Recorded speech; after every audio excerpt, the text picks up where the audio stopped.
Mungu anashuhudia kile ambacho amefanya kwa sababu yako. Okay, let me just, before I go to the song, let me prove to you guys something. It is said twice in the Bible. Wacha niwadhibitishie ya kwamba Jesus himself said, Yesu mwenyewe akasema, they don't even know the law. Wakasema Wafarisayo wao hata wajui sheria. They don't even believe in the law.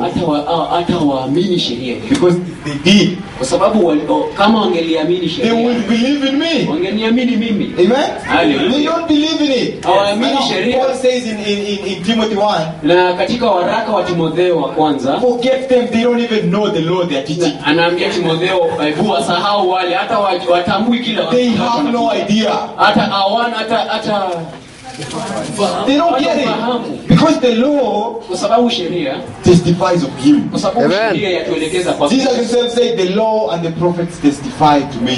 Katika Luka 20:4 akasema kuwa sheria na manabii yananitabiria mimi. And then he said something good. He said, akasema tena, don't be stupid. Usiwe mjinga. Come on guys, because it pleased God that the Christ had to suffer. Kwa sababu msiwe wapumbavu, kwa sababu tunatambua kuwa ilipendeza Mungu kuwa Yesu Kristo ilimbidi ateseke before he entered his passions. Kabla aingie katika ndio Yesu aingie ndani yetu, we are the passion of God. For him to live in us, he had to suffer for us. Amen. Bwana asifiwe.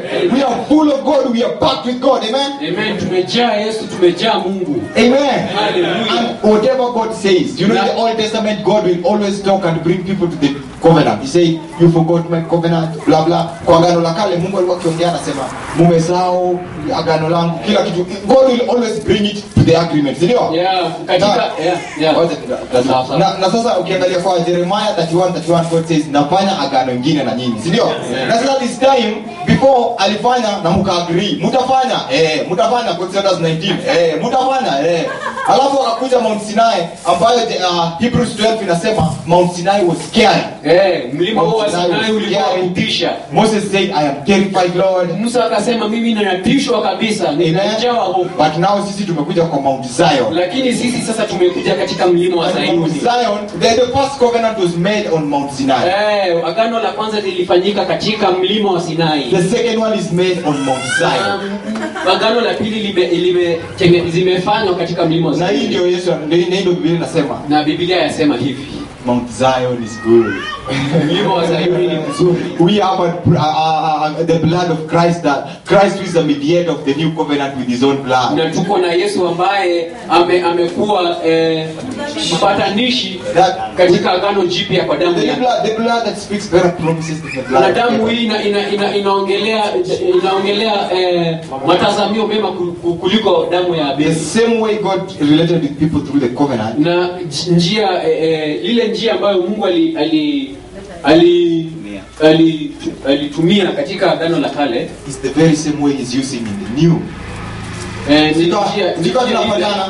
Hebu neni, vile Mungu alikuwa akihusiana na watu akiwapoint kwa agano, ndivyo anahusiana na sisi akitupoint kwa covenant nyingine. Amen. So saizi Mungu akiongea anakupoint tu hapo. Amen. Amen. Hallelujah. God is not busy telling you how mad he is at you. Amen. God is not busy telling you how sinful you are. How repent now. It is the goodness of God that leads men to repentance. Hallelujah.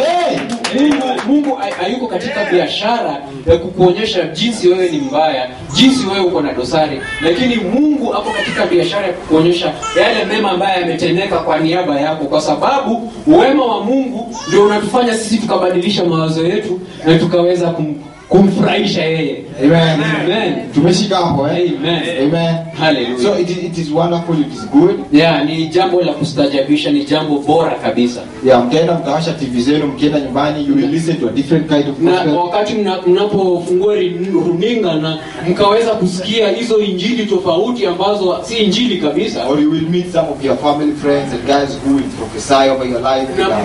Na mkienda kule nje mtapatana na watu ambao wana utabiri unabii wa kila aina. I see you being a rich man but you have a sin that you need to confess. Yeah, mtu atakuja kuambia kuwa mimi naona wewe ukiwa tajiri lakini kuna dosari fulani. Pastor, kanisa yako ingekuwa mbali sana, washirika wako wako na dhambi. Yeah, mchungaji, kanisa lako lingekuwa hatua pasipokuwa tu watu walikuwa ungekuwa umepata promotion, uko na uongo ndani yako. Yeah, ungepata kutunukiwa promotion katika kazi. You know what I'm doing right now? I'm doing what the Bible says, the devil is roaming like a roaring lion. Unajua nini?